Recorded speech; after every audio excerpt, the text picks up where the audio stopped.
ज्योति मौर्य के मुंह पे मैं थूक मारती हूँ। ऐसी लेडी है वो जो पूरा समाज को गंदा करके रखी हुई है। जो पति अपना सारी मेहनत का कमाई, जो ससुर अपना सारी मेहनत का कमाई उसके एसडीएम बनने पर लगाया, वो औरत एसडीएम बनने के बाद अपने पति को छोड़कर चली जाती है। क्या ऐसी औरत एसडीएम कहलाने के लायक है?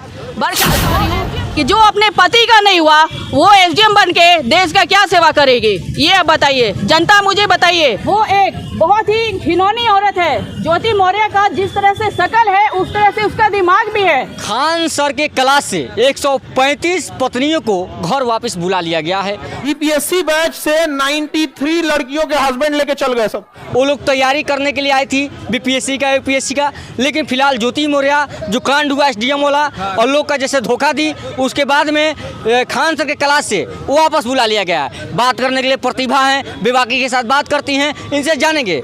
आप भी पढ़ लिख के अगर एसडीएम बन जाएंगी तो इसी तरह से छोड़ देंगी? जी बिल्कुल नहीं, मैं एसडीएम बनूंगी। के बाद पति को छोड़ना एक आपराधिक दंड माना जाता है। अगर कहते हैं लड़की को प्रताड़ित किया जाता है लड़कों के द्वारा, लड़कियां यहाँ पे प्रताड़ित कर रही है लड़कों को, इस पर आप क्या कहेंगे? ये बताइए। बात मानती हैं? एकदम मानते हैं। जिस तरह से एसडीएम मौर्य और लोग को धोखा दी, उस तरह से आप लोग भी धोखा दे सकते हैं एसडीएम बनने के बाद? एसडीएम बनने के बाद धोखा देना ही पाप है। क्यों देंगे धोखा? पहले ये बताइए। ऊंचा पोस्ट पे है तो देश की गौरव है, पति का गौरव बनना चाहिए। सास ससुर या माँ बाप का गौरव बनने के लिए कोई एसडीएम बनता है, ऊंचा पद तक जाता है कि किसी को धोखा देने के लिए? ये बताइए। और ऐसी औरत के मुंह पर पूरा समाज थूक मारता है जो पूरा समाज के बहु बेटियों पर कलंकित करती है। ज्योति मौर्य जो है वो एक बहुत ही घिनौनी औरत है। ज्योति मौर्य का जिस तरह से शकल है उस तरह से उसका दिमाग भी है। ज्योति मौर्य के बारे में मैं बताना चाहती हूँ, वो अपने आप को बोलती है क्या जमींदार जो बोलते हैं, जमींदार की बेटी हो। तो जमींदार की बेटी हो तो तुम्हारा बाप पढ़ाया क्यों नहीं? तुम्हारा बाप जो है पढ़ाकर तुम्हें उस लायक बनाया क्यों नहीं? तुमने चपरासी से शादी किया, तुम्हें मालूम था कि वो चपरासी है, फिर तुम चपरासी से शादी क्यों की? फिर अगर छोड़ना ही था तो मतलब यहाँ पर है कि वो शादी एक भिखारन की बेटी थी और चपरासी सरकारी नौकरी वाला उसको हस्बैंड मिल गया और उससे जी तोड़ के उसको निचोड़ती गई। 12 साल तक वो आलोक मौर्य जो है वो कितना हरासमेंट में, मेंटली हरासमेंट रहा होगा आप सोच सकते हैं। 12 साल तक वो अपना सारा पढ़ाई पर एसडीएम बनाने के पीछे, अपनी वाइफ को एसडीएम बनाने के पीछे अपना बाप का कमाई, अपना कमाई सारा उसमें झोंका और लास्टली होता है क्या कि उसको छोड़ देती है। ये कहाँ का अपराध ये नियम है? बताइए। ये अपराध नहीं है तो क्या है? ऐसी औरत को कानूनी दंडित किया जाए। जिस तरह से उनका उनके जॉब पर से बर्खास्त किया गया है उसी तरह से इनको जेल के सलाखों के पीछे डाला जाए। ज्योति मौर्य का भी कहना है कि हमको शुरू से ही आलोक मौर्य के साथ जम नहीं रहा था।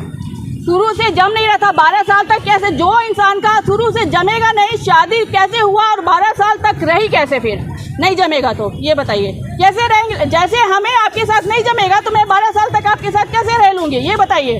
हो सकता है आलोक मौर्य चपरासी है इसलिए छोड़ दी।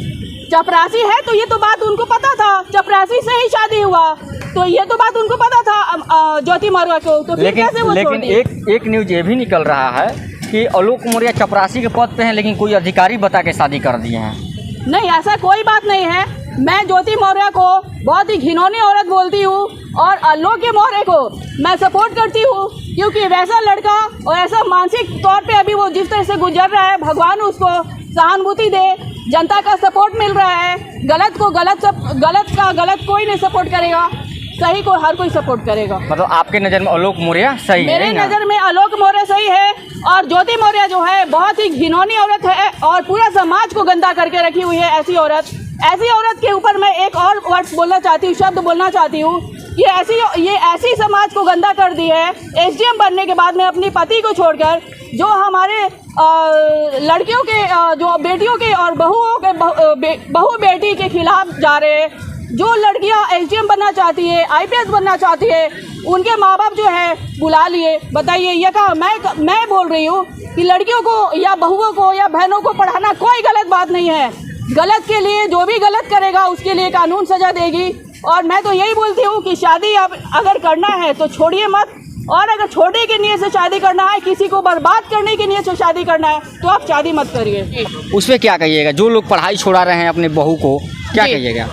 मैं ऐसे पेरेंट्स को, माँ बाप को यही बोलना चाहती हूँ कि जो जैसा गलती करेगा वैसा कानून सजा देगी। अपने बेटियों और बहुओं को पढ़ाना कोई गलत बात नहीं है, कृपया आप लोग बेटियों को पढ़ाएं, बहुओं को पढ़ाएं। लेकिन यहाँ पर जो छोड़ने की बात आ रही है तो ये उनकी मानसिकता जिनकी बिगड़ती है उसका कोई इलाज नहीं है।